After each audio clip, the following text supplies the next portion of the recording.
In the previous 3 videos, we learned how to analyze shots in preparation for color correction, how to read video scopes to measure color correction, and how to use the basic tools in the basic correction category to make general adjustments. So if you haven't, watch those videos so you can get up to speed. So the basic controls that we just explored are good for basic adjustments, but sometimes you need more manual control. And there are 5 additional categories within the Lumetri Color toolset that have great controls, and if we had lots of time, we'd go through everything. But for now, I'm going to be primarily focused in just one more of these categories, which is curves. And that's because if you know how to operate in curves, you can do pretty much anything you want in terms of color correction. So we're going to open up our curves controls, and we want to make sure to have our video scopes up. So I'm going to go to Lumetri Scopes, and we want the Luma waveform, the vector scope, and the RGB parade up. Again, if you need help with this, watch the video scopes movie earlier in this chapter. Now, as we've learned, the first step in color correction is to adjust our tonal range by first setting our shadows and our highlights. As a reminder, video black is at 0 and video white is at 100. So that means we're going to map the darkest part of our image to 0 and the lightest part at or near 100. Okay, so we know the darkest part of the image is the shadows on the wall behind her here, which correspond to this trace on my Luma waveform. So I'm going to come over to my Luma Curve. And basically, when you're adjusting the Luma Curve, just think anytime you want to increase something, you go up and to the left. Anytime you want to decrease something, you go down and to the right. If we need to decrease our black point, we come down to the very bottom of our curve, and then I would drag to the right, okay? If I needed to increase it, I would drag up. Not what we want to do. So I'm going to drag to the right, and you can see in the Luma waveform, the trace come to 0. All right, and then we need to increase our highlights toward 100. So if I wanted to decrease my highlights, I come to my white point here at the top of the curve and drag down, but we want to increase them, so I'm going to drag to the left and stop about right there. Next up, let's tackle our flesh tones. If I scrub through my image, you can see that anything moving is Esther, okay? And a large part of that are her flesh tones. Anything not moving is the background. So as I scrub, you can see that, most of our flesh tones are around 55 or 60. So let's bring those up just a little bit. When you adjust flesh tones, you adjust the upper midtones. And so you can set a control point in your upper midtones. And then again, if you wanted to decrease it, you would drag down, but we want to increase it. So we're going to drag it up and to the left. And right now, the entire curve is being affected by this adjustment. If I want to isolate the adjustment in the upper midtones, I can place a control point in my middle midtones or my lower midtones and then just drag down. Okay, and you can see that's adding some contrast to the image as well.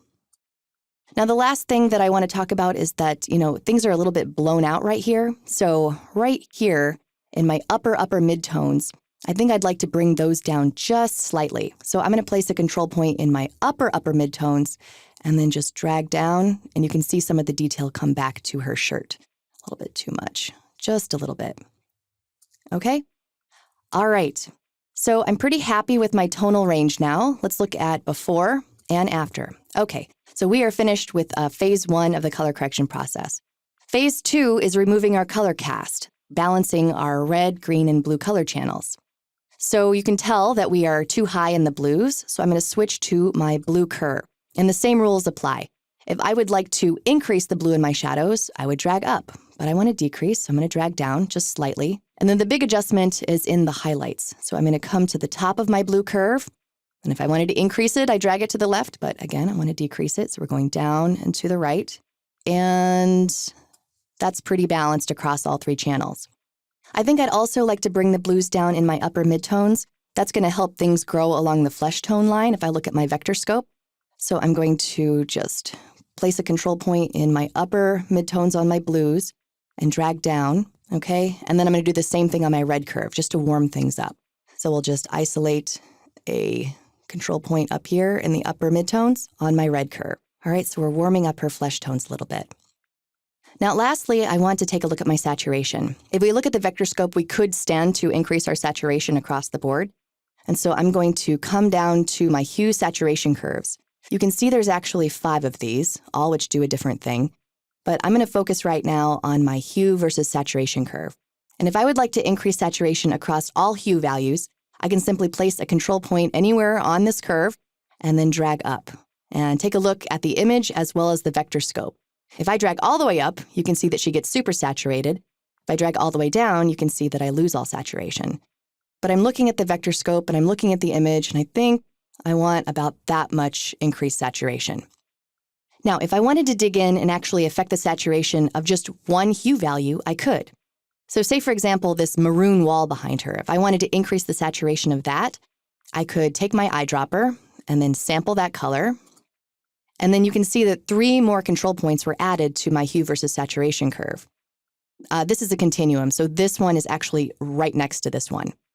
So all you do is you take the middle one, and you can drag up to increase the saturation of that one hue value. And you can see the wall behind her get more saturated, but I'm sure you also see the other problem. The pinker hues in her face are also increasing in saturation. So that's not what I want. So I'll drag that down, and I want to teach you how to delete control points. That is just a command click on a control point. That's control click on a PC, and you can blow those away. All right, so let's do a before and after on this shot. All right, I like it. I think I'm going to come back to my Luma Curve and just bring up my lower midtones a little bit more so we have some more detail in those shadows. Okay, before and after. All right, great. Now I'm going to go through the whole process again, but quicker on this shot so you can see it happen in real time.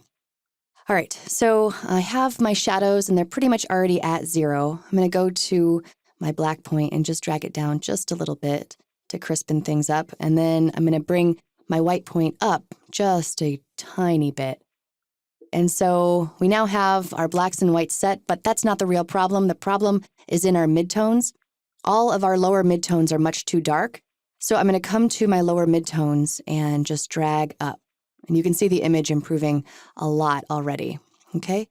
And then I'm also going to come to my upper midtones and place a control point and bring those down. So I'm going to just drag down, all right? And you can see the trace begin to spread out a lot more evenly across the Luma waveform. Okay, and I'm just going to tweak the middle midtones a little bit, all right? So that's looking pretty good. Again, the super blown out values in the sky, all that value is lost. We're not going to get that back, but we've at least maintained the detail in the rest of the sky, and we've brought back the detail in all of our lower midtones. Next, we're going to come to the RGB parade and ask ourselves if we have a color cast. Not too much. We're a little low in the reds and the highlights, so I guess I'll go to the red curve and bring those up slightly, okay? But just a little bit. Otherwise, we're pretty even. This is not an image with a color cast problem. If we come to our vector scope, we see that the trace is all hanging out towards the very middle of the scope. So we want to increase our saturation so we can get a lot more vitality in the image. So I'll just come to my hue versus saturation curve and increase that across the board. And this could be a better example of when we might want to make a color pop. If we want to make the purple on her coat pop, we can. So I'm going to grab my eyedropper and sample the coat. Again, I have 3 control points added, and I'll just drag up the middle one, okay? So let's do before and after on this one. Before and after. All right, a nice improvement, and feel free to go through this last one on your own. Okay, so as you can see, color correcting an image is very powerful, and there's so much you can do within the curves category.